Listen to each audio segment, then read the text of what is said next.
ప్రియమైన సహోదరి సహోదరుడా, ప్రభునేసు క్రీస్తు వారి నామం పేరిట మీ అందరికీ శుభవందనాలు. మరి ఒక శ్రేష్టమైన దినమును ప్రభు మనకు అనుగ్రహించినందుకు ఆయనకు మహిమ కలుగునుగాక. ప్రియా సహోదరి సహోదరుడా, మీరెలా ఉన్నారు? అనుదినము వాక్యం చదువుతున్నారా? దేవుని ఆత్మీయ ఆహారాన్ని తినగలుగుతున్నారా?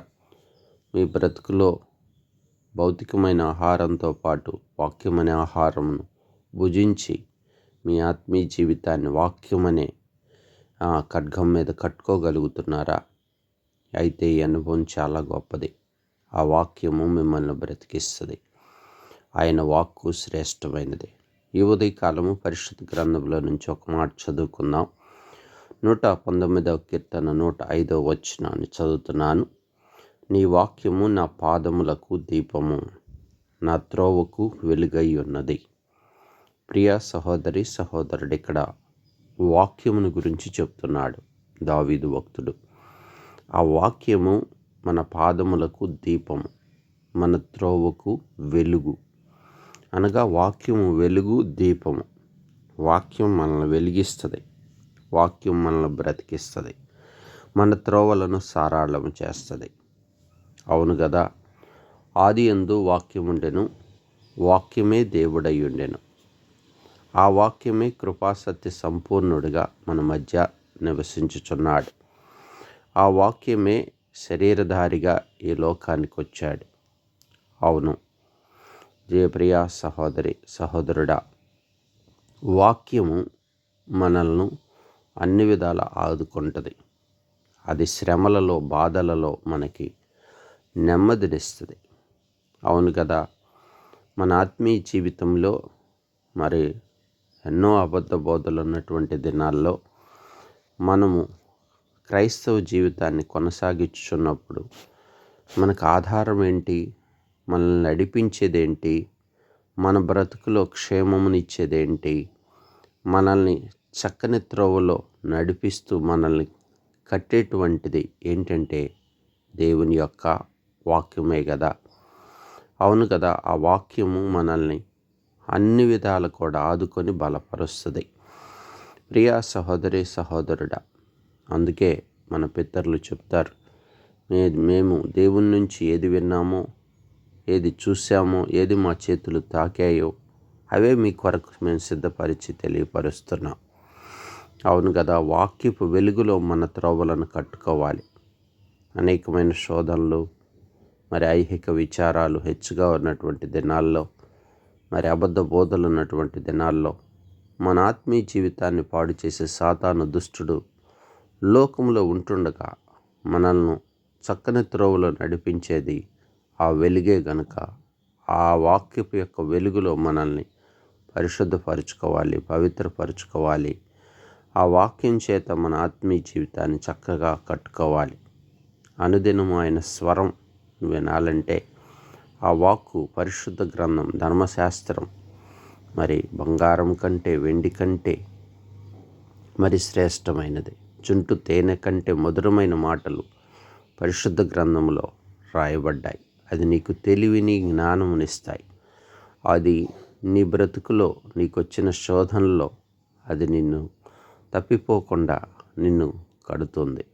కనుక వాక్యపు వెలుగులో నీ ఆత్మీయ జీవితాన్ని కట్టుకోవాలి. ఏ కార్యములు చేస్తున్నా, ఏది మనం వింటున్నా దానికి వాక్యపు యొక్క ఆధారం మనం చూడాలి. అవును, లేఖనాల్లో ఏమున్నదో దాన్ని తేరి చూసుకొని మన బ్రతుకును కట్టుకోవాలి. అంతేగాని ఏది పడితే అది సత్యం అనుకొని ఆచార భక్తిలో, అలవాటు భక్తిలో, మరి లోకరీతిగా అదొక భక్తిలో తేటైన అనుభవం లేని స్థితిలో మనం ఉండకూడదు. మనము తెలియని వారముగా ఉండకూడదు. అందుకే నా కాడి ఎత్తుకొని నా పాదముల యొద్దకు వచ్చి నేర్చుకోండి అంటాడు. అవును, వాక్యాన్ని మనం అనుదినం నేర్చుకోవాలి. ఆ వాక్యపు క్రీస్తు యొక్క జీవిత పాఠములు మన బ్రతుకులో మరి జరిగిన మన పితరుల కాలంలో జరిగిన విషయాలు పరిశుద్ధ గ్రంథంలో మనకు మాదిరికరమైన విషయాలు అనేకమైనవి మన కొరకు దాచబడి ఉన్నాయి. వాటి విషయమై అనుదినం మనం ధ్యానించి మన ఆత్మీయ జీవితాన్ని కట్టుకోవాలి. కనుక వాక్యం లేకుండా మన హృదయంలో వాక్యం నిలిచి ఉండకపోతే మనం బలహీనలు అయిపోతాం. అందుకే వాక్యం గురించి ఉపమానం కూడా చెప్తాడు. విత్తుచున్నాడు కొన్ని త్రోవ పక్కన పడ్డాయి, కొన్ని ముండ్ల పొదల్లో పడ్డాయి, మరి కొన్ని రాతి నీళ్ళను పడ్డాయి, కొన్ని అయితే మంచి నీళ్ళను పడ్డాయి. అంటే ఆ వాక్యము మన హృదయాల్లో మన చెడుగును కడగటానికి ఎంత అవసరం. ఐహిక విచారాల్లో చిక్కుకోకుండా మరి రాతి నీళ్ళను పడితే అది వేరు లేని స్థితిలో ఎప్పుడైనా తప్పిపోయే పరిస్థితి ఉంది. కాబట్టి వాక్యపు వెలుగులో మన ఆత్మీయ జీవితాన్ని చక్కగా కట్టుకోవటం చాలా ప్రాధాన్యత ఇస్తుంది. పరిశుద్ధ గ్రంథం బైబిల్ను దేవుడు మన కొరకు సిద్ధపరిచాడు. దాన్ని ఏదో ఆదివారం మాత్రమే పరిమితం చేయక అనుదినము దాన్ని తెరిచి ఆ వాక్యం దేవుడు నాతో మాట్లాడాలనే ఆశతో దేవుని సన్నిధికి వచ్చి ఆ వాక్కులు పంపబడిన మాటలను చదివి ధ్యానిస్తే పరిశుద్ధాత్మ దేవుడు నీకు సహాయం చేసి నిన్ను బలపరుస్తాడు. నీ కుటుంబాన్ని కట్టుకోవటానికి ఆ వాక్యం ఎంతో మేలుకరంగా ఉంటుంది. నువ్వు దీవెన పొందటానికి ఆ వాక్యం ఆధారం అవుతుంది. నువ్వు చెడుగులో పడకుండా ఆ వాక్యం నిన్ను బ్రతికిస్తుంది. వాక్యం రెండంచులు కలిగిన ఖడ్గం. కాబట్టి ప్రార్థన చేసుకున్నాం. పరిశుద్ధుడా, ప్రేమ కలిగిన తండ్రి, నీ వాక్కులను మా కొరకు పంపినందుకై వందనాలు. జుంటు తేనె వంటి ఆహారమును మా కొరకు సిద్ధపరిచినందుకు కృతజ్ఞతలు. నీ ధర్మశాస్త్రము, నీ వాక్యము మా పాదములకు దీపము, త్రోవకు వెలుగు. ఆ వాక్యమును మాకు చక్కగా పరిశుద్ధాత్మ ద్వారా నేర్పిస్తురండి.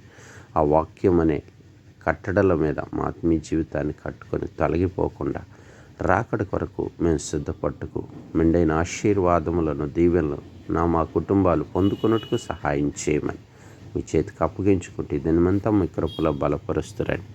యవన కాలపు బిడ్డలను, వారి నడతలను వాక్యం చేత శుద్ధి చేయండి దేవా. వారి భవిష్యత్తును దీవిస్తున్న దుష్టుడి చేతి నుంచి విడిపిస్తురండి. సంఘమును కట్టండి ప్రభు. అన్ని జనులను రక్షించండి తండ్రి. మీ కృప ద్వారా అయా మీ వాక్యం చేత, సువార్త ప్రకటన చేత అన్ని జనులు రక్షించి సహాయం చేయం. ఆత్మీయ సంఘాన్ని పురికొల్పుతురండి ప్రభు. వ్యాధులు, శోధనలు, ఇరుకుల నుంచి తప్పిస్తురండి. మీ సహాయం కొరకై వేడుకుంటున్నాం ప్రభు. మీ చేతికి అప్పగించుకుంటూ యేసు నామమున ప్రార్థించి స్తుతించి అడిగి వేడుకుంటున్నాం తండ్రి. ఆమేన్.